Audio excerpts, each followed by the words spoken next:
इस न्यूज के प्रायोजक हैं मां Bhavani decor private limited, 0 mile, Dadar road, Khudiram Bose college के निकट, मुजफ्फरपुर।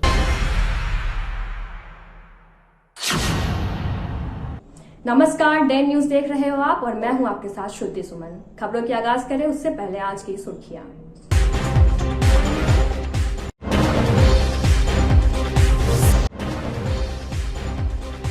गैस सिलेंडर विस्फोट से दहला जेल चौक इलाका, आधा दर्जन घरों में लगी आग, काफी देर तक मची रही अफरा तफरी, लाखों की संपत्ति जलकर हो गई राख।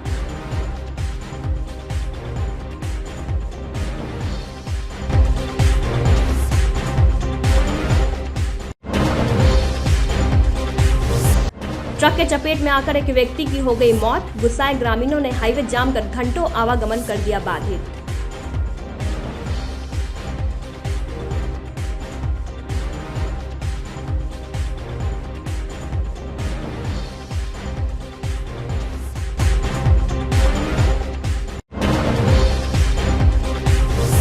और smart city private limited company की कार्य से डरने लगे हैं शहर के जनप्रतिनिधि, नर्क में तब्दील होता जा रहा है मुजफ्फरपुर।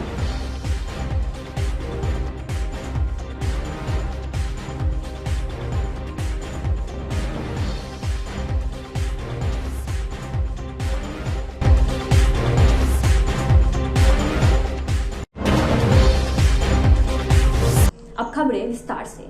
मुजफ्फरपुर में तेज रफ्तार का कहर थमने का नाम नहीं ले रहा है। बुधवार को एक दिन में जहां अलग अलग हादसों में 4 लोगों की मौत हो गई थी, वहीं गुरुवार को एक बार फिर से तेज रफ्तार ट्रक से कुचलकर बुजुर्ग मजदूर की मौत हो गई। घटना अहियापुर थाना के झप्पा स्थित सीआरपीएफ कैंप के समीप की है। मृतक की पहचान झप्पा निवासी 60 वर्षीय जमींदार के रूप में हुई है। वह राजमिस्त्री के साथ काम करते थे। मूल रूप से शिवहर के तरियानी के रहने वाले थे। वर्तमान में किराए के मकान में झप्पा में रहते थे। घटना के बाद भाग रहे ट्रक का स्थानीय लोगों ने पीछा किया। यह देखकर चालक ट्रक छोड़कर भाग निकला, जिसे लोगों ने पकड़ लिया। आक्रोशित लोगों ने सड़क जाम कर हंगामा करना शुरू कर दिया। इससे आवागमन पूरी तरह प्रभावित हो गया। वाहन की लंबी कतारें लग गई। घटना की सूचना मिलने पर अहियापुर थानेदार विजय सिंह दलबल के साथ मौके पर पहुंचे। उग्र लोगों को समझाकर शांत करने की कोशिश में जुट गए, लेकिन स्थानीय लोग मुआवजा की मांग को लेकर अड़े रहे। काफी देर तक समझाने बुझाने के बाद लोग शांत हुए। उचित कार्रवाई और मुआवजा देने का आश्वासन दिया गया। इसके बाद पुलिस ने शव को कब्जे में लेकर पोस्टमार्टम के लिए भेज दिया। स्थानीय लोगों ने बताया कि बुजुर्ग प्रतिदिन काम करने जाता था। आज भी वह घर से काम करने जाने के लिए ही निकला था। वह साइकिल से था। इसी दौरान मीनापुर की तरफ से तेज रफ्तार से आते हुए ट्रक ने उसकी साइकिल में जोरदार टक्कर मार दिया और उसे कुचलते हुए ट्रक लेकर भागने लगा। बुजुर्ग की मौके पर ही मौत हो गई। दूर है, वो अपना साइकिल से जा रहे थे काम करने के लिए। ट्रक जो है से आया, अनियंत्रित होकर ड्राइवर की लापरवाही के कारण ये घटना का अंजाम हुई है। ट्रक पकड़ा है? ट्रक पकड़ा गया है।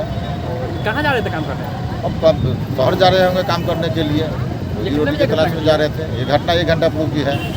मृतक की पहचान कहाँ? मृतक की पहचान झपा पंचायत की है। वो जमींदार राय नाम है उनका। अच्छा जी, बताइए क्या घटना हुई है? घटना घर से अलती ना चाह पिए। अच्छा, अलती ना हुए कथी नाम है उनकर जिनकर हादसा हुआ? जिम्मेदार रहा। कथी करित रहल थुन? चाह पिए। काम कथी करित रहल थुन? राजमिस्त्री के काम करित रहल। यहाँ घर कहाँ पे होला? घर कुमरार। कुमरार कहाँ? कुमरार हाँ, तरियानी कुमरार। यहाँ पे कहाँ रहते? मगन बाबा के सामने के साइड। अच्छा, तो किराए के मकान में रहते? तरियानी शिवहर जिला का मकान में रहते। दामाद के मकान में। जिंदार राजे की उम्र कितना रहल होता? दुर्घटना ट्रक के द्वारा हो गई है और उसमें उनकी मृत्यु हो गई है। कहाँ के रहने वाले थे ये? तरियानी थाना के।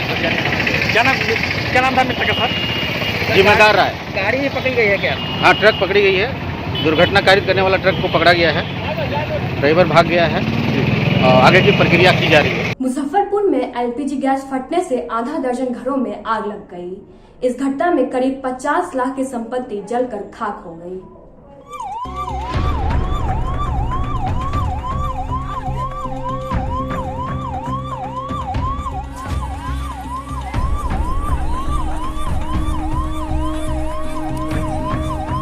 पूरा धर लिया, पूरा पकड़ लिया। बेटी को शादी के सामान खरीद के रखे हुए थे, पूरा जो सारा सामान जल गया, पैसा वैसा सब जल गया। ये डरावनी तस्वीरें अय्यापुर थाना इलाके के चंदवारा सादुल्लापुर की है। जुमे का दिन था। घर के सभी मर्द पास के मस्जिद में जुमे की नमाज अदा करने गए हुए थे। घर की औरतें भी घरों में इबादत कर रही थी। इसी दौरान अचानक एलपीजी गैस सिलेंडर में धमाका हो गया। एक घर से उठी इस आग ने देखते ही देखते भयावह रूप धारण कर लिया और इस आग ने अपनी चपेट में तकरीबन आधा घरों को ले लिया। आग लगने के बाद पूरे इलाके में अफरा तफरी मच गई। सभी लोग अपने अपने सामानों को लेकर निकलने की कोशिश करने लगे, लेकिन एक भी सामान बच नहीं सका।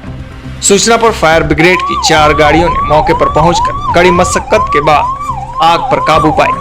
तब तक सारा सामान जलकर खाक हो चुका था। बिहार सरकार के जमीन में बसे 60 परिवार का आशियाना उजड़ने के बाद अब सभी सड़क पर आ चुके हैं। लोगों को उम्मीद है कि सरकार की ओर से इन्हें कुछ मुआवजा राशि मिलेगी। अगलगी की इस दर्दनाक घटना में सबसे ज्यादा नुकसान अली हुसैन के परिवार को हुआ है, क्योंकि उसकी बेटी की शादी ईद के बाद होने वाली थी। उसने मेहनत मजदूरी कर अपनी बेटी के लिए कुछ उपहार और गहने खरीदे थे, जो पूरी तरह से जलकर खाक हो गए। इसके साथ ही लाल बाबू, हबीब, नूर मोहम्मद, मुस्ताक, मुमताज और शकीला खातून के भी लगभग लाखों की संपत्ति जलकर राख हो गई। आग लगने के बाद कई परिवारों का आशियाना उजड़ गया। लोग अब त्रिपाल घेर कर अपना सर छुपाने को मजबूर हो गए हैं। खाने पीने के भी लाले पड़ गए हैं। पीड़ित परिवार का अब बस एकमात्र उम्मीद मुआवजा ही रह गई है।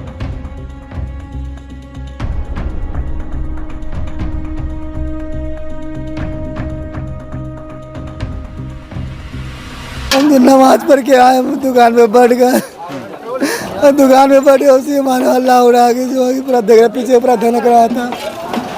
पूरा धन का जो है बगल में वहाँ गैस रखा हुआ था, उसी पकड़ लिया तो वो दौड़े जो अम्मा को पन्ना पहुँचाए हम। और दौड़े 8 दिन दौड़ा हो गया। अब क्या करें हम, जो कल चला के क्या करें। पूरा धर लिया, पूरा पकड़ लिया। बेटी को शादी के सामान खरीद के रखे हुए थे, पूरा जो सारा सामान जल गया, पैसा वैसा सब जल गया। साइकिल के सारा बहुत सामान जल गया। क्या देख रहे हैं। कब होने वाला था बेटी का शादी? ईद बाद शादी था। ईद बाद शादी होने वाला था। अच्छा, आग लगने का कारण पता चला? जी, आग लगने का कारण कुछ नहीं मालूम चला। पीछे आप लोग नमाज पढ़ने गए थे? जी, नमाज पढ़ गए। अच्छा, अरे गैस से है ना, मतलब कि चाय कुंची कर रहा था, नहीं कर रहा तो अपने आप घर आग लग गया। पीछे से आग लगा। हम लोग देखे कि आग लग गया। हम लोग सिलेंडर खींचे तो पाइप का ढक्कन खुल गया, बस सिलेंडर में लग गया। हम लोग है ना बच्चा से लेके वो पट्टी चले गए, अब बस पूरा घर धनक गया। कुछ सामान नहीं, पूरा कोई सामान नहीं बचा, खाली जान लेके भागे हम लोग बस। कितना घर जल गया होगा? 8-9 घर, एक करके 8-9 घर है। नुकसान मेरा जेवर था, पुतों का जेवर सा था, बेटी का जेवर था, सब रखे हुए थे। पूरा समझिए ना कि टोटल एक सामान न निकला पाया, कुछ नहीं, गिलास उलास कुछ नहीं। शादी का सामान, लड़की का शादी था। लड़की के कहे थे कि करेंगे, पूरा सामान जोड़ के रख रहे थे। बात था लड़की का शादी। 3 महीना पुतों का शादी हुआ है, उसका सामान पूरा था। जेवर जेवरात सब जड़ गया। मेरा जेवर जेवरात था सब, कुछ नहीं, एगो सामान नहीं निकला। निकालने का मौका नहीं। चौकी तौकी पलंग कितना का नुकसान हुआ होगा आपका? कितना के कहा, 3 गो घर था, तीनों घर जल गया। नहा रहे थे, एक बार इधर से आग उठा, तो बच्चा से बोला अम्मी आग लगला, भाग घर में से। हम बाहर निकले कि देखे किधर आग लगा। दोबारा घर में जाने के मौका न मिला। हमको जा रहा जेवरात वही में पट्टी में आती लिए थे, इन्हीं से लिए थे 30,000 रुपया। तो 20,000 रखे हुए थे कि देंगे, बुरा के सारा हमको जर गया। मीटिंग भरने के लिए पैसा रखे थे, सब जर गया। जेवर उबर जितना था मेरा 5,000 सब जर गया। हमको 100 रुपये कलर रखे हुए है, पेन ऐसे कलर नाम रखे। अच्छा, कोई आदमी भी जला है इस घटना में? नहीं, मेरा बच्चा है मेरा, सारा सामान पैसा। समय कुछ नहीं था। हम तो दुकान गए हुए थे, दुकान पर मालूम बेटा फोन किया था, हम पहुँचे, पहले पूरा खत्म था। दौड़ते हम आए हैं। इसके बाद हॉस्पिटल में साहब सिलाई का काम करते हैं। आपका क्या वो घर था इसमें? इसमें मेरा 2 घर था। 2 घर, दोनों जल गए? हाँ, दोनों जल गया। नुकसान तो बहुत हो गया, एक भी सामान नहीं निकाल पाया, सारा सामान उसी में रह गया। पैसा भी था, सब जल गया उसी में। पैसा तो जल सब जल गया सर, सामान एक भी नहीं निकाल पाया सर, तो हम बच गए, नहीं तो उसी में चल जाते। एक भी सामान नहीं निकाल पाया। नमाज के बाद हुआ? हाँ, जुमा के बाद, नमाज के बाद नमाज पढ़ लिए, तब हम लोग तो घरे नहीं थे, काम पर थे। जड़ गया, कोई सामान नहीं निकला। पैसा था घर में, मीटिंग भरने के लिए कर्ज लिए हुए थे, शुद्धि के पैसा देना था, वो था देने के लिए, सब जड़ गया, कुछ नहीं बचा। मवेशी वगैरह भी जला? हाँ, एगो मुर्गा जल गया, 2 मुर्गी जल गया, एगो खरगोश जल गया, सब जल गया, कुछ न बचा। सूचना थी कि जेल रोड से आगे चंदवारा बांध पर जो है सो आग लगी हुई थी। तो आनन फानन में 3 यूनिट गाड़ी है, 2 छोटी वाहन, 1 बड़ी वाहन आकर के आग पर पूर्ण रूपेण काबू पा लिया गया है। आग लगने का कारण पता चला? नहीं, कारण तो अभी नहीं पता चला है। कितना घर होगा? लगभग 6-7 घर है। सिलेंडर भी विस्फोट हुआ आग लगने? हाँ, एक बड़ा सिलेंडर विस्फोट हुआ है, एक छोटा सिलेंडर विस्फोट हुआ है। इसके वजह से आग और मतलब भयावह रूप ले लिया? हाँ, काबू पा लिया? काबू पा लिया है। मुजफ्फरपुर में वाहन चेकिंग के दौरान बाइक सवार 3 युवकों ने होमगार्ड के जवान को रौंदने का प्रयास किया। इसमें जवान बुरी तरह से घायल हो गया, जबकि बाइक सवार 3 युवक मौके से गाड़ी छोड़कर फरार हो गए। घटना बरमपुरा थाना इलाके के संजय सिनेमा रोड की है, जहां जवान की वाहन चेकिंग ड्यूटी लगी हुई थी। घटना के बाद मौके पर अफरा तफरी की स्थिति बनी रही। घायल जवान नंदू कुमार राम है। इधर घटना की सूचना मिलते ही बरमपुरा पुलिस दलबल के साथ मौके पर पहुंची। घायल जवान को इलाज के लिए सदर अस्पताल में भर्ती कराया गया है, जहां उनका इलाज किया जा रहा है। मामले में जवान ने बताया कि वह पुलिस लाइन से आया है। उसकी ड्यूटी संजय सिनेमा रोड स्थित ओवरब्रिज के नीचे लगाई गई थी। उसके साथ बरमपुरा थाने के एक पदाधिकारी व 2 अन्य जवान मौजूद थे। बताया कि राहुल नगर की ओर से बिना हेलमेट के बाइक सवार 3 युवक आ रहे थे। उन्हें हाथ दिखाकर रुकने का इशारा किया। इस पर उसने जानबूझकर उन्हें ठोक दिया, फिर भागने का प्रयास करने लगे। ठोकर मारने के बाद वह खुद भी अनियंत्रित हो गया। इसमें वह तीनों बाइक से गिर पड़ा। वहीं मौके पर मौजूद अन्य पुलिसकर्मी जब तक पहुंचे, तीनों बाइक सवार बाइक छोड़कर भाग निकले। उसने बताया कि उनके सीने, हाथ व पैर में गंभीर चोट लगी है। वहीं बरमपुरा पुलिस ने उस बाइक को जब्त कर लिया है। ट्रिपल सवार उधर से आ रहा था, बिना हेलमेट पहने, पश्चिम से, और हम उसको हाथ दिए और वो हमको ठोकते हुए हमको भी ठोका और वो भी गिरा, हम भी गिर गए। बाइक छोड़ करके वो फरार हो गया। हमको काफ़ी चोट लगा है, यहाँ पांजरे में, यहाँ फूटा हुआ है, हाथ तो देख ही रहे हैं। आपका ड्यूटी कहाँ पे था? संजय सिनेमा ओवरब्रिज के नीचे। और भी थे। कितने लोग थे टोटल आप लोग? हम लोग 3 हैं, एक पदाधिकारी और 2 गृह रक्षक। पूरा थाना में है? नहीं, हम लोग पुलिस लाइन में हैं, पुलिस अस्पताल से हैं। हम लोगों को ज्वाइंट आदेश में वहाँ ड्यूटी लगाया गया है। क्या नाम हुआ आपका? मेरा नाम नंद कुमार राम हुआ। बाइक पकड़ाया कि निकल गया? ना, बाइक है, पकड़ा गया है। सवाल था? वो भाग गया। बाइक कहाँ अभी थाना पे है? हाँ, वहाँ है, संजय सिनेमा के पास। यहाँ कौन लेके आया आप लोग? थाना की गाड़ी आई है। मुजफ्फरपुर में डेरा डाले भाजपा नेता मंत्री नितिन नवीन ने कहा है कि उनकी पार्टी के लिए हर एक चुनाव महत्वपूर्ण है। लोकतंत्र के इस पर्व को सभी मिलकर मनाते हैं। शुक्रवार को पत्रकारों के साथ बातचीत में उन्होंने कहा कि वह बोछा उपचुनाव में कमल खिलेगा, बेबी कुमारी को भारी बहुमत से जीत मिलेगी। मंत्री नितिन नवीन ने मुकेश सहनी को आड़े हाथों लेते हुए कहा कि वह सिर्फ ठगने का काम करते हैं। उन्होंने कहा कि राज्य व केंद्र सरकार की उपलब्धियों को दिखाकर ही बोछा की जनता बेबी कुमारी को विजयी बनाएगी। प्रेस वार्ता के दौरान उपस्थित साहेबगंज विधायक राजू सिंह ने मुकेश सहनी को दुकानदार तक कह दिया। उन्होंने कहा कि उपचुनाव के बाद उनकी दुकानदारी बंद हो जाएगी। कि भारतीय जनता पार्टी का एनडीए गठबंधन यहाँ पर एक अच्छी अंतर से और कह सकते हैं भारी अंतर से हम लोग यहाँ चुनाव जीतेंगे। और पूरे कैंपेन में जो हम लोग जनता के बीच में भी जा रहे हैं, तो जनता का भी जो समर्थन और संवाद देखने को मिल रहा है कि जिस प्रकार से नरेंद्र मोदी की सरकार केंद्र में और बिहार में नीतीश कुमार की सरकार ने लगातार बिहार में विकास के लिए जो काम किया है, आम जनमानस को वो काम का फ़ायदा मिला है। और जो हमारे प्रधानमंत्री नरेंद्र मोदी जी अक्सर कहते हैं कि मेरी सरकार गरीबों के लिए है, और माननीय नीतीश कुमार जी का जो स्पष्ट संदेश है कि न्याय के साथ विकास, ये दोनों संदेश बिहार में की जनता को इसका लाभ मिल रहा है और उसी के प्रतिफल है कि बिहार में लगातार विकास की योजनाओं को हम लोग तेज़ी से आगे निकाल पा रहे हैं।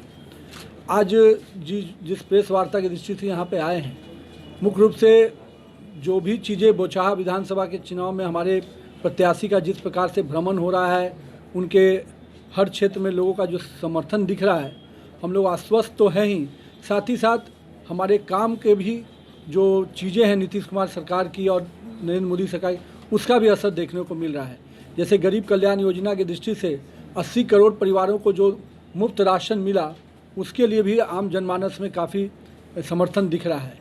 उसी के साथ साथ जिस प्रकार से आपदा की घड़ी में भारतीय जनता पार्टी के कार्यकर्ताओं ने सेवा का काम किया, उसी क्रम में माननीय प्रधानमंत्री जी के और केंद्र की सरकार ने जिस प्रकार से वैक्सीनेशन के पूरे ड्राइव को चलाया और फ्री वैक्सीनेशन का जो पूरा लाभ मिला है आम जनमानस को, आम जनमानस का इसका लाभ पूरी तरह दिख रहा है।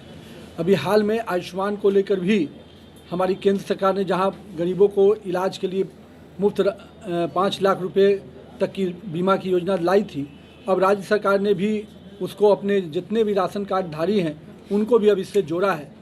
तो ये सारी चीज़ें कहीं ना कहीं दिख रही हैं कि आम जनमानस को, जो गरीब के लिए, जो अब तक लोग गरीबों के नाम पर सरकार बनाते थे, पहली ऐसी सरकार चल रही है जो गरीबों के लिए कुछ कर रही है।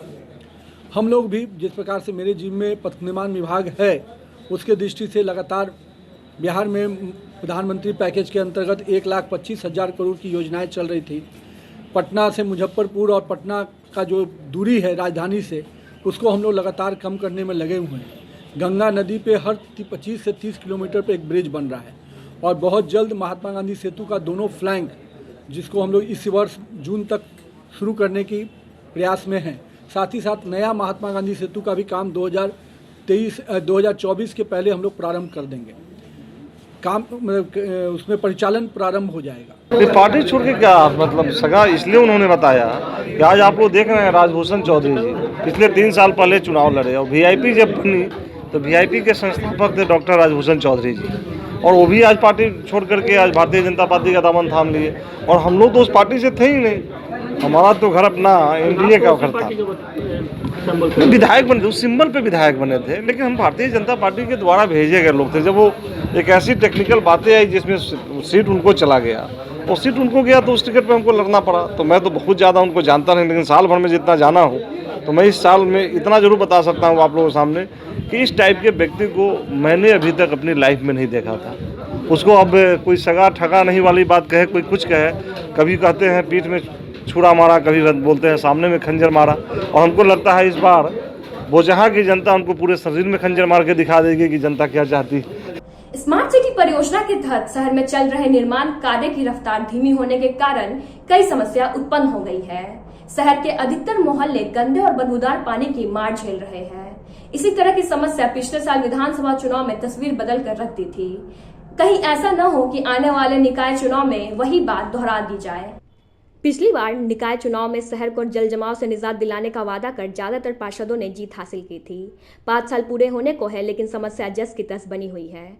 जगदीशपुरी इलाके के आधा दर्जन परिवार घर से निकलना तो दूर घर छोड़कर जाने को मजबूर हो गए, कारण घरों में नाले का पानी घुस जाना है। उतना ही नहीं, मेढक और सांप भी घरों में घुस रहे थे। मिठनपुरा, चर्च रोड और चकबासू के गली मोहल्ले की स्थिति भी खराब है। अधिकतर गलियों में जल जमाव के कारण पैदल निकलना मुश्किल है। चर्च रोड के डॉक्टर रामचंद्र पूर्वे गली में रहने वाले दर्जनों परिवार का घर से निकलना नहीं हो पा रहा है। गली नाले में तब्दील हो गई है। यही हाल रंजू शाह लेन और सर CPN गली की भी है। 17 फरवरी 2021 को उप मुख्यमंत्री किशोर प्रसाद, जो नगर विकास एवं आवास विभाग के मंत्री भी हैं, मुजफ्फरपुर के तमाम अधिकारियों के साथ बैठक कर जल्द से जल्द इस मुसीबत से निजात दिलाने की बात कही थी। बैठक के 1 साल बाद भी मंत्री जी के आदेश का पालन नहीं हुआ। आज भी शहर जल जमाव की पीड़ा झेलने को मजबूर है। इन संबंध में पूर्व मेयर सुरेश कुमार से पूछा गया तो उन्होंने कहा कि शहर की गंदी राजनीति को सबसे बड़ा कारण बताया। उनका कहना है कि बैड पॉलिटिशियन की वजह से ही शहर का विकास बाधित है। वहीं वर्तमान मेयर राकेश कुमार पिंटू भी स्मार्ट सिटी प्राइवेट लिमिटेड के कार्य से खुश नहीं हैं। नगर विधायक विजेंद्र चौधरी तो यहां तक कह दिया कि वह जल्द ही स्मार्ट सिटी प्राइवेट लिमिटेड के खिलाफ सड़क पर प्रदर्शन कर और धरना देने जा रहे हैं। देखिए, माननीय उप मुख्यमंत्री समाहरणालय में आए थे, उसमें बैठक हुई थी खासकर जल जमाव पर, चूँकि हम लोग उनके यहाँ गए थे और स्पेशल रिक्वेस्ट पर आए थे। हालांकि उनको तो शहर को देखना भी है, तो जल जमाव की स्थिति उस समय समीक्षा बैठक हुई, सारा चीज़ जितने भी अधिकारी थे सबको निर्देश दिया गया है, लेकिन अभी तक कोई काम हुआ नहीं है। और सबसे बड़ा दुर्भाग्य ये चीज़ का है कि जो मैंने कल परसों आपके मीडिया के माध्यम से मैंने बाइट दिया था कि स्मार्ट सिटी का काम जो हो रहा है शहर में, वो कहीं से अभी तक 25% काम अभी हुआ नहीं है। मेरा ये कहना है अधिकारियों से या प्रधान सचिव महोदय को मैं पत्र भी लिख लिया हूँ कि भाई बैरिया गोलंबर से अगर दोनों साइड नाला बनते जाए, एक साइड से काम करते जाए और अघोरिया बाजार तक जहाँ तक पास है वहाँ तक एक साइड नाला बने, तो कम से कम जो शहर की पानी है उस नाला में तो कम से जाएगा।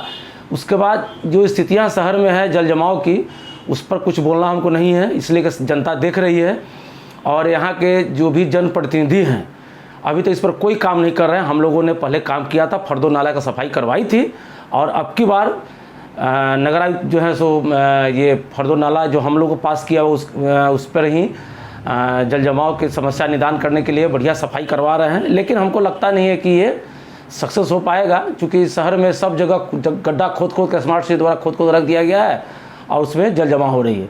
ये अच्छी चीज़ है कि कल नगर आयुक्त महोदय ने बैठक की है, सारे अधिकारियों को बुलाई है और हमको लगता है कि मैंने बयान दिया उसके पास संज्ञान लेते हुए इन्होंने किया है और उस पर मेरा ये कहना है कि लोग बढ़िया से जल्दी से काम करें। और मेरा सबसे बड़ा एक और चीज़ कहनी है कि हमारे माननीय सांसद महोदय हैं श्री अजय निषाद जी, हमारे अभी नए MLC साहब जीते हैं दिनेश बाबू जी, उसका से वैशाली सांसद, चूँकि वार्ड 1 से ही स्मार्ट सिटी काम शुरू हुआ है, तो मेरा उनसे नम्र निवेदन रहेगा कि कृपया आप लोग भी स्मार्ट सिटी पर कृपया एक समीक्षा बैठक करें और इसको देखें। नहीं, जो चर्चा ये मुख्यमंत्री उप मुख्यमंत्री के साथ किया गया था उसका ऑलरेडी क्रियान्वयन है, वो काम सब चालू हो गया है।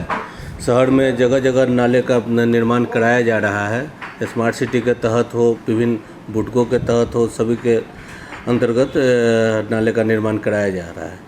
अभी जैसे आप यहाँ पर हाथी चौक पर कुछ जगह पर पानी का जल जमाव हो रहा है, एक्चुअली थोड़ा सा वो PWD वाले के कारण वहाँ पर वो जाम कर दिया गया था। उसको हम लोगों ने बोला कि जल्दी से उसका कार्य करें ताकि वहाँ पर जल जमाव की समस्या नहीं हो। शहर में जिस प्रकार का निर्माण कार्य जिस गति से हो रहा है उससे आप संतुष्ट हैं? नहीं, इससे हम बिल्कुल संतुष्ट नहीं हैं। काफ़ी धीमी गति से निर्माण कार्य चल रहा है। इसके बारे में हमने नगर आयुक्त को पत्र लिखा है, वो स्मार्ट सिटी के मैनेजिंग डायरेक्टर भी हैं। हमने उनको बोला है कि जल्द से जल्द तेज़ी से काम कराया जाए, क्योंकि कछुए के चाल में ये जो कार्य चल रहा है इससे कार्य नहीं होना है। अगर इसी कार्य से इसी धीमी गति से चलते रहेगा तो हमारा शहर जल जमाव से अगली बार बच नहीं सकेगा। इसलिए उनको कड़ा निर्देश दिया गया है कि आप जल्द से जल्द इस कार्य को पूरा कराएं। बहुत जगह नाला का खोद करके रख दिया गया है, बहुत जगह बना हुआ नया रोड को काट दिया गया है और इतना स्लो गति है कि आम आदमी परेशान हो रहा है। अब तो 14 तारीख के बाद लगन आ जाएगा तो आम आदमी को शादी विवाह में भी बहुत परेशानी होने वाली है। तो जो प्रशासन है जो इसका देख रेख करता है, चाहे कोई भी पदाधिकारी हो, इसको इमीडिएट जल्दी से जल्दी काम करावे, जनता को जो असुविधा हो रही है उसको दूर करे। मोती झील जैसा जगह पर अभी पानी का जमाव हो गया है, शहर के विभिन्न इलाके में जहाँ जाइए उधर धूल उड़ रहा है, प्रदूषण का और पारा बढ़ गया है। जबकि सरकार के द्वारा जो पैसा आवंटित किया गया है उसमें गाड़ियों का अंबार लग गया। नगर निगम में 7 कर्मचारी थे तो सफाई की व्यवस्था बेहतर थी, लेकिन आज 15 कर्मचारी रविवार के लिए अलग से क्या कहते हैं कि रात के लिए अलग से रखा गया, तब भी कोई काम नहीं हो पा रहा है। तो ये फेल्योर हो रहा है नगर निगम। हम चाहते हैं कि इस इमीडिएट काम हो, अब आम जनता को राहत मिले। इसके लिए यदि ज़रूरत होगा तो शहर में आंदोलन किया जाएगा, यदि नहीं मानेंगे तो। काम के नाम पे नगर निगम में परिवर्तन भी हुआ है, उसके बावजूद कुछ सड़क पे नहीं दिख रहा है। 1 साल 2 महीने नहीं, काम तो हो रहा है लेकिन काम में गति बहुत धीमा है और आम आदमी को परेशान करने वाला गति है। काम हो रहा है उसकी योजना सही है? उसकी योजना अभी हमने मेयर साहब से रिक्वेस्ट किया था कि भाई सबका एस्टिमेट मांगिए और सार्वजनिक बोर्ड लगा करके लोगों को बता दीजिए कि क्या छड़ देना है, कितना मोटा है, कितना छोटा है, कितना सीमेंट लगाना है, ये सब का सार्वजनिक तौर पर बोर्ड लगा दीजिए, सब काम जो चल रहा है उसका। चूँकि आम जनता को मालूम नहीं कि क्या काम हो रहा है नहीं हो रहा है, और डिले जो हो रहा है उसके लिए जो दोषी लोग हैं उस पर कार्रवाई कीजिए। एक रास्ता बनता है तो उसके लिए डाइवर्सन बनाया जाता है, और यहाँ पे नालों को महीनों बंद कर दिया जा रहा है, उसके लिए बिल्कुल बिल्कुल नगर निगम के काम से हम पूरी तरह से असहमत हैं, अप्रसन्न हैं। और यदि नगर निगम प्रशासन काम को तेज़ नहीं किया, जल्दी से जल्दी काम को ख़त्म नहीं किया, तो आने वाले दिनों में जो कठिनाई होगी उसके लिए सड़क पर उतरने का काम भी हम करेंगे। हमारा मतलब है कि जनता के हित में काम होना चाहिए, और ये मनमानी प्राइवेट ज़मीन पर नाला खोद देना, उसका सुनने पर नोटिस हो जाना कि भाई केस कर देंगे, मुकदमा कर देंगे, ये ठीक बात नहीं है, इसको बर्दाश्त नहीं किया जाएगा। सब चीज़ की सीमा है, बहुत बर्दाश्त हुआ, काम में तेज़ी लाए प्रशासन। और दिन भर जो 3-4 गाड़ी खरीदाया है पानी पटाने के लिए, प्रदूषण खत्म करने के लिए, वो सब गाड़ी का उपयोग नहीं हो पा रहा है। मच्छर का अंबार लगा हुआ है, उसका भी कार्रवाई नहीं हो रहा है। इसलिए अभी तत्काल नगर निगम फेल्योर है काम करने में। तो हम निश्चित तौर पर कहेंगे कि इसको इमीडिएट इस समस्या का समाधान हो, आम आदमी को कठिनाई दूर हो। मौसम की बढ़ती गर्मी के साथ मुजफ्फरपुर जिले के श्री कृष्ण सिंह मेडिकल कॉलेज अस्पताल में देखते ही देखते अब तक 10 बच्चे चमकी बुखार से पीड़ित बच्चे भर्ती हो चुके हैं। एसकेएमसीएच के द्वारा जारी किए गए आंकड़ों के अनुसार अब तक 10 बच्चे भर्ती हुए हैं, जिससे 7 बच्चे को ठीक होने के बाद डिस्चार्ज कर दिया गया है। वहीं एक बच्चे की मौत हो चुकी है और अभी फिलहाल 2 बच्चे का इलाज पीकू वार्ड में चल रहा है।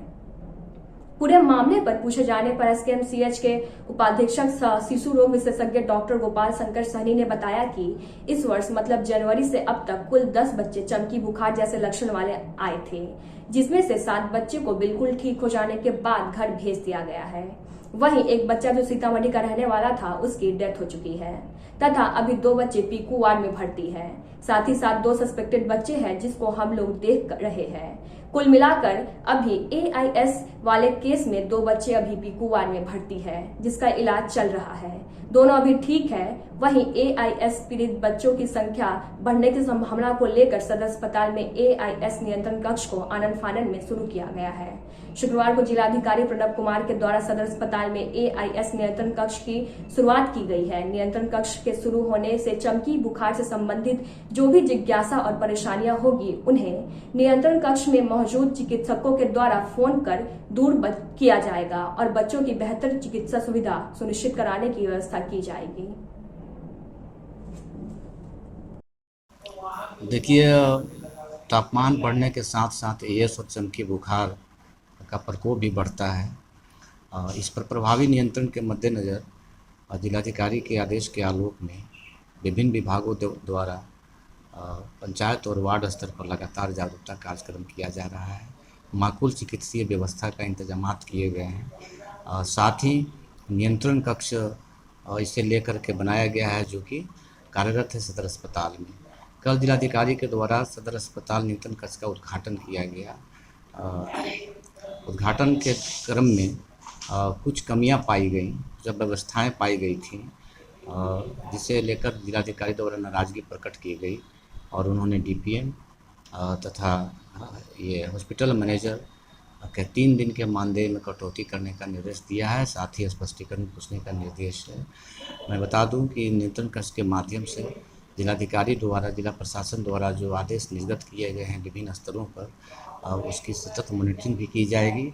साथ ही आम आवाम और आम लोगों को चमकी बुखार के प्रति जो भी क्यूरियोसिटी होगी, जो भी उनके मन में प्रश्न होंगे, उसका तत्काल निराकरण किया जाएगा। तो नियंत्रण कक्ष का उद्घाटन जिलाधिकारी द्वारा कल कर दिया गया है जो कि कार्यरत है। सिविल सर्जन भी कल वहाँ पे अनुपस्थित पाए गए थे। सिविल सर्जन लीव पे चल रहे हैं, छुट्टी पे चल रहे हैं। उन्होंने छुट्टी ली थी, जो जानकारी मुझे प्राप्त हुई है।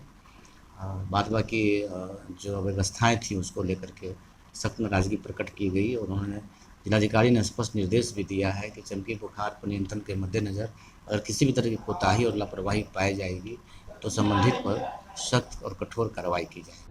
चैत्र नवरात्रा के 7वें दिन शुक्रवार को मां दुर्गा के 7वें स्वरूप कालरात्रि की पूजा अर्चना किया गया। सुबह से ही गोला रोड स्थित दुर्गा मंदिर, क्लब रोड स्थित देवी मंदिर सहित शहर के विभिन्न मंदिरों में श्रद्धालुओं की भीड़ उमड़ी रही। दुर्गा मंदिर के पुजारी दिलीप कुमार पाठक ने बताया कि मां का यह रूप बेहद विकराल है। इस देवी के 3 नेत्र हैं। यह तीनों नेत्र ही ब्रह्मांड के समान गोल है। उनकी सांसों से अग्नि निकलती रहती है। यह गड्ढा भी सवारी करती है। अपने नाम के अनुरूप ये माता काल से रक्षा करती है। ये काफी शक्तिशाली और फलदायी है। माँ का रूप थोड़ा भयभीत करता है, लेकिन यह माँ अपने बच्चों से बहुत प्यार करती है और उनकी हर प्रार्थना करती है। तिथि का है, माता का कालरात्रि का पूजा होता है। आज माता को विशेष रूप से नारियल का प्रसाद चढ़ाया जाता है। नारियल का प्रसाद चढ़ाने से घर में सुख शांति समृद्धि की प्राप्ति होती है। यहाँ दुर्गा मंदिर कब से है? यहाँ क्या? ये बहुत पुराना प्राचीन मंदिर है। यहाँ माता का जो स्थापना हुआ है, यहाँ माता का वैष्णवी रूप में विराजमान है। यहाँ जो भी भक्त आते हैं, जो भी मन्नत मांगते हैं, माता उनके सब मन्नत पूरा करती है और माता का दर्शन मात्र कर लेने से ही सारी मनोकामना की प्राप्ति हो जाती है। शुक्रवार को बरमपुरा स्थित ब्रजमोहन गली में आयोजित गायत्री यज्ञ में डॉक्टर मनेश कृष्ण कुमार ने उपस्थित साधकों को वेद माता गायत्री, यज्ञ ऋषि पंडित श्रीराम शर्मा आचार्य एवं वंदनीय माता भगवती देवी शर्मा के संबंध में विस्तार से बताया। उन्होंने कहा कि समूह साधना इस युग में मानव के लिए अति आवश्यक है। थाल दीप के संबंध में उन्होंने कहा कि गायत्री सूर्य के रूप में विराजमान है। उन्होंने 5 रंगों के दीप की भी व्याख्या की। बताया कि पहला दीप जो पीला है वह लक्ष्मी के आगमन का प्रतीक है, जिससे दीप यज्ञ के बाद साधक अपने घरों में जलाते हैं। इसी तरह डॉक्टर कुमार ने अन्य रंगों के दीपों की जानकारी साधकों को दी। विश्व शांति के लिए की गई गायत्री 9 कुंडीय महायज्ञ में श्रद्धालुओं की भीड़ उमड़ी रही। हाँ, आज जो है सो हमारा ये कार्यक्रम पहले दिन 2 तारीख से चल रही है और बड़ा सुंदर रूप में 9 कुंडी गायत्री महायज्ञ हुआ, जिसमें सारे कुंड भरे रहे। बड़े लोग समय से आए, सही समय से 6 बजे से लेकर सारे पहले दिन में 2 तारीख से चल रही है। यज्ञ में बड़ा सुंदर रूप में 9 कुंडी गायत्री महायज्ञ विचार हुआ, जिसमें सारे कुंड भरे रहे। बड़े लोग समय से आए, सही समय से 6 बजे से लेकर संदेश ही दिया है पूरा महाकाल है, यज्ञ में बड़ा शांति में आगे बढ़े, सब लोग अच्छी विचार में आए, किसी का गलत न सुने, इतने खुश रहे। यही आपको मैं पहला संदेश दे रहा हूं कि गायत्री जो है का संदेश यही दिया है और कि महाकाल है, तो आप लोग शांति में आगे बढ़ें और अच्छी विचार में आए और किसी का गलत न सुने, न गलत कहे। गुरु यही आपको मैं पहला संदेश दे रहा हूँ। गायत्री जो है सर्वोपरि है और सर्वोपरि है, तो आपको दक्षिणी मार्गी लोक आस्था के महापर्व जाति छठ के चौथे और अंतिम दिन शुक्रवार को व्रतियों ने उगते सूर्य को अर्घ्य दिया। इसके साथ ही 4 दिनों तक चलने वाला यह महापर्व संपन्न हो गया। व्रतियों ने शुक्रवार को उदीयमान सूर्य के अर्घ्य देने के लिए मुजफ्फरपुर के साहू पोखर स्थित विभिन्न छठ घाटों, स्थानीय तालाबों और घरों की छतों पर पानी में खड़े होकर भगवान भास्कर को अर्घ्य दिया और परिवार के मंगल, सुख, समृद्धि की कामना की। उदीयमान सूरज के अर्घ्य देने के बाद पारण के साथ ही महापर्व का 4 दिनों का अनुष्ठान संपन्न हो गया।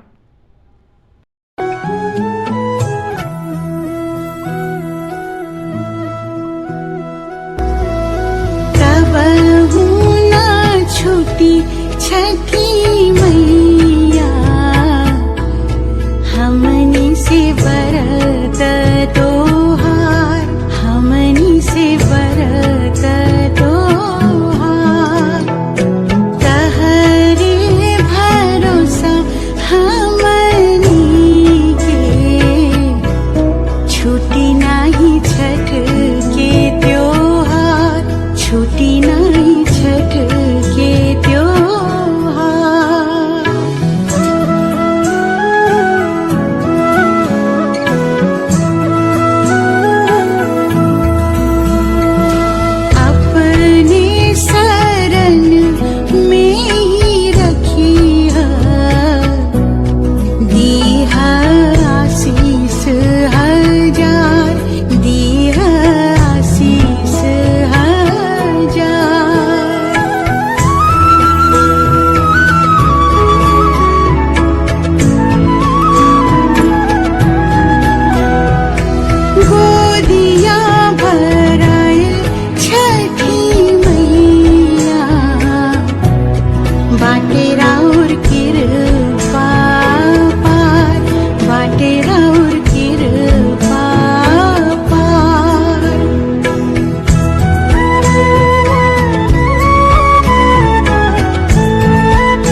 करब हम हर बार।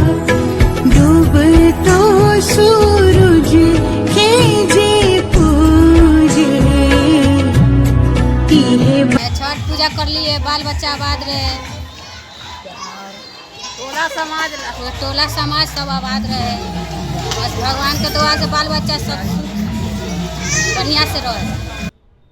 साहू पोखर स्थित फलहारी बाबा मठ में शुक्रवार को हिंदू नववर्ष के अवसर पर रामधुन का आयोजन किया गया, जिसमें काफ़ी संख्या में भक्तों ने रामधन और हनुमान आराधना के साथ हिंदू नववर्ष पर भगवान का पूजा अर्चना किया और प्रसाद बांटकर नववर्ष का अभिवादन भी किया।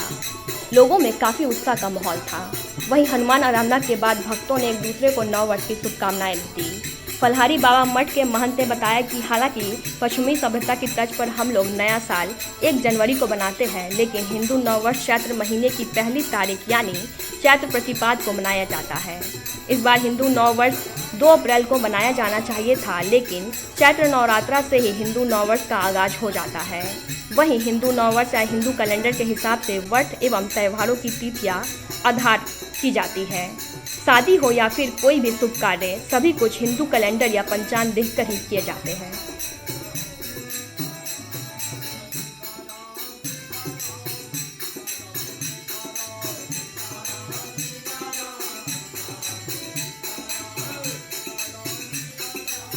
चल रहा है ये नवाह का प्रोग्राम। जैसे नववर्ष के शुभ उपलक्ष्य पर हम लोग हिंदू धर्म में नववर्ष मनाते हैं चैत्र में। इसी के साथ भगवान राम के जन्म शताब्दी से पहले हम लोग ये 9 दिन का नवाह यज्ञ का आयोजन आज 2 साल से कर रहे हैं। कोरोना में स्टार्ट किए थे और इस साल भी 9 दिन नवाह और अखंड रामायण पाठ का आयोजन किया गया है। मैं साहू पोखर फलहारी बाबा मठ महंत पवनदास। कब तक चलेगा? ये 11 तक चलेगा। बेतहासा चढ़े पारे के बीच अप्रैल माह की गर्मी 38 डिग्री सेल्सियस पार कर गई है। दिन भर बाहर निकलना मुश्किल लगने लगा है। सुबह और शाम हल्की ठंडी हवा बहती है। लंबे समय बाद इस कदर बढ़ी तपसी को देखते हुए मई जून की गर्मी बर्दाश्त करना कठिन लगने लगा है।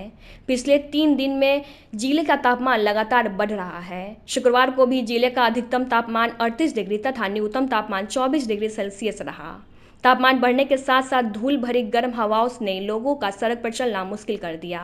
लोग सड़कों पर चलते समय सिर पर साफी या तौलिया रखकर चल रहे हैं। इसके अलावा गर्मी से राहत पाने के लिए लगातार शीतल ठंडे पेय पदार्थों का सेवन कर रहे हैं। घरों में भी कूलर व एसी शुरू हो गए हैं। वहीं सुबह 9 बजे के बाद सूर्यदेव अपने पूरे यौवन पर आ जाते हैं। धूप से बचने के लिए लोग छांव ढूंढते फिरते हैं।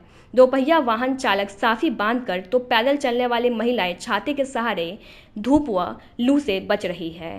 जूस व शिकंजे की दुकान पर लोगों की भीड़ जमा होने लगी है। लगता तो है कि ये प्राण निकल जाएगा आदमी का। मतलब इतना गर्मी हम मतलब 5-6 साल पहले से के बाद आज तक हम ऐसा गर्मी नहीं देखे थे। मार्च अप्रैल महीने में ये मार्च अप्रैल महीने में जो ये स्थिति है, तो मई जून में क्या होगा समझ में नहीं आ रहा है कि ये क्या होगा आदमी का। लू चलने की भी संभावना है। लू चलेगी और ये अब क्या सेफ्लाइटिस का जो था वो अभी से प्रकोप शुरू हो गया। जो मई जून में आती थी अभी से ही इसका प्रकोप शुरू हो गया है। आगे क्या करेगी सरकार, इस पर क्या कर रही है वो देखें। सामाजिक एंड आर्ट्स यूनिवर्सिटी एवं भारत सरकार से मान्यता प्राप्त ISO प्रमाणित मैजिक बुक ऑफ रिकॉर्ड द्वारा शहर के युवा रंगकर्मी सुमन वृक्ष को साहित्य, कला, सांस्कृतिक एवं समाज के उत्कृष्ट योगदान के लिए डॉक्टरेट मादन की उपाधि से सम्मानित किया गया है, जिसमें डॉक्टरेट उपाधि, सम्मान पत्र, डॉक्टरेट मोमेंटो, ट्रॉफी सहित प्रतीकात्मक गोल्ड मेडल प्रेषित किया गया। शुक्रवार को दामो चौक स्थित राष्ट्रीय रंग लोक कार्यालय में आयोजित समारोह में उपस्थित वरिष्ठ साहित्यकार डॉक्टर संजय पंकज ने इसे शहर के लिए गौरव की बात कही। उन्होंने कहा कि सुमन समाज से जुड़े दर्जनों मुद्दों के ऊपर टेलीफिल्म भी बनाते रहे हैं।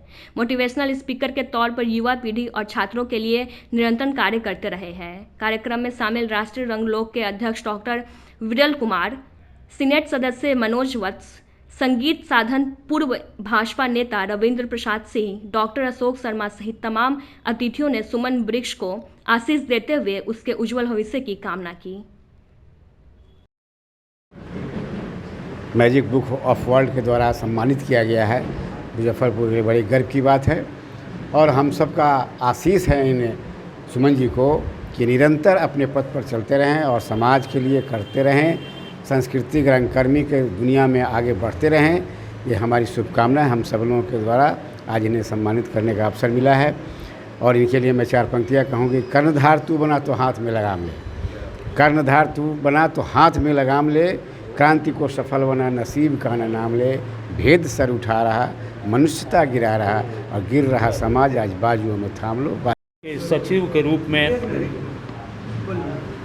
राष्ट्रीय रंगलोक आज विगत 12 वर्षों से अनेक कार्यक्रमों के द्वारा पूरे बिहार को एक नया दिशा देने का काम कर रहा है। उसमें हमारे युवा उत्साही सुमन वृक्ष को यह पुरस्कार मिलना हमारे पूरे शहर के लिए गौरव की बात है। आज हम बहुत गौरवान्वित हैं। यह शहर रंगकर्मियों के नाम अब रहेगा और हमारे रंगकर्मियों को, हमारे कलाकारों को, हमारे साहित्यकारों को सरकार से अपील है कि उन्हें मदद किया जाए, उन्हें और विकसित करने का प्रयास किया जाए और हम लोग इस दिशा में काम कर रहे हैं। सुमन वृक्ष को यह पुरस्कार जो प्राप्त हुआ है डॉक्टरेट का, यह सबके लिए गौरव की बात है कि सुमन वृक्ष रंग कर्म करते हुए छोटे छोटे बच्चों को रंगशाला का कार्यशाला लगाकर और NSD से उसके जो विद्वान हैं उनको बुलाकर और हमारे मनोज वत्स जी हैं, हमारे रविंदर जी हैं, हमारे संजय पंकज जी हैं, सबके सहयोग से इन्होंने एक मुकाम हासिल किया है। बहुत गर्व की बात है और मैं तमाम लोगों से अपील करता हूं कि रंगलोक संस्था को अपना स्नेह दें, अपना संबल दें ताकि वह और पूरे विश्व क्षितिज पर अपनी पहचान बना सके। कर्मी जो मुजफ्फरपुर की पहचान है और उसके माध्यम से न केवल हमारी समृद्ध संस्कृति, हमारी विरासत, साथ ही साथ मुजफ्फरपुर का यश पूरे सांस्कृतिक जगत में जिस गौरव के साथ उपलब्ध हो रहा है, ये हम सब के लिए गर्व करने की बात है।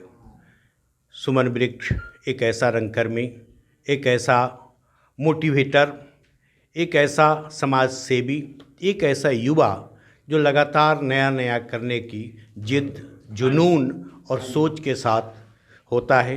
केवल रंगकर्म से ही नहीं, साहित्य, संस्कृति और समाज के लिए निरंतर कार्य करने के कारण इसे मैजिक बुक ऑफ रिकॉर्ड, जिसे फरीदाबाद में यह संस्था है और इसे भारत सरकार से भी मान्यता प्राप्त है, साथ ही साथ ISO से रजिस्टर्ड है। यह अगर हमारे उस युवा को जिसने 2 विषय में स्नातकोत्तर किया है, लेकिन उससे बड़ी पहचान इसकी रंगमंच के माध्यम से है, साहित्य संस्कृति के माध्यम से है, इसे डॉक्टरेट की उपाधि दी गई है। यह हम लोगों के लिए अतिशय हर्ष की बात है। यह संस्कृति का सम्मान है, समाज सेवा का सम्मान है, यह साहित्य का सम्मान है, यह युवा ऊर्जा और युवा प्रतिभा का सम्मान है और यह सम्मान सुमन वृक्ष के माध्यम से है। सचमुच यह सुमन वृक्ष बनकर इतना फैले, इतना फैले, इतना फैले कि मुजफ्फरपुर आने वाले समय में सुमन वृक्ष के रूप में भी जाना जाए। आज उसे सम्मानित करते हुए हम सब लोग इतने गौरवान्वित हो रहे हैं, इतने गर्वित हो रहे हैं, जिसे शब्दों में बयान नहीं किया जा सकता है। बहुत बहुत शुभकामनाएं देते हुए कि सेनानी करो प्रयाण अभय भावी, इतिहास तुम्हारा है, ये नखत नमा के बुझते हैं, सारा आकाश तुम्हारा है। सुमन वृक्ष संपूर्ण आकाश में अपनी प्रतिभा के साथ फैले, आलोक को फैलाए। इन्हीं शब्दों के साथ बहुत बहुत शुभकामनाएं। स्वतंत्रता आंदोलन के प्रथम क्रांतिकारी बलिदानी मंगल पांडे के बलिदान दिवस पर शहीद भगवान लाल पुस्तकालय स्मारक भवन में श्रद्धांजलि सभा का आयोजन किया गया, जिसमें मोर्चा के महासचिव मोहन प्रसाद सिन्हा, अधिवक्ता मुन्नी चौधरी सहित उपस्थित लोगों ने उनके चित्र पर पुष्प चढ़ाकर भावभीनी श्रद्धांजलि अर्पित की। स्वतंत्रता आंदोलन के प्रथम सूत्रधार 1857 सिपाही विद्रोह के महानायक, महान देशभक्त बलिदानी मंगल पांडे की आज 163वीं बलिदान दिवस है। आज ही के दिन 8 अप्रैल 1857 को फिरंगी सरकार ने इस जुल्म के कारण उन्हें फांसी दे दी। उनका इतना ही गुनाह था कि उन्होंने उस समय जो राइफल में गोली लगाई जाती थी, टोटा, वह जानवरों के चर्बी से मिला हुआ था, उसको दांत से निकालने से इनकार कर दिया था। उसी समय आजादी का प्रथम बगावत मंगल पांडे ने फिरंगी सरकार के खिलाफ किया था। उसी के कारण आज के दिन 8 अप्रैल 1857 को महान देशभक्त को अंग्रेजी हुकूमत ने फांसी के तख्ते पर चढ़ा दिया। आज नागरिक मोर्चा, श्री नवयुवक समिति ट्रस्ट, अखिल भारतीय आदित्य परिषद, कर्पूरी ठाकुर विचार मंच, डॉक्टर महेश प्रसाद राय विचार मंच के संयुक्त तत्वाधान में शहीद भगवान लाल पुस्तकालय भवन में हम सभी एकत्रित होकर महामानव को सशक्त नमन करते हैं और भारत सरकार से मांग करते हैं कि ऐसे महान राष्ट्रभक्त की जयंती और बलिदान दिवस राष्ट्रीय स्तर पर आयोजित की जाए और उनकी जीवनी पाठ्य पुस्तकों में शामिल की जाए कि आने वाले युवा पीढ़ी को मंगल पांडे जैसे जाबाज क्रांतिकारी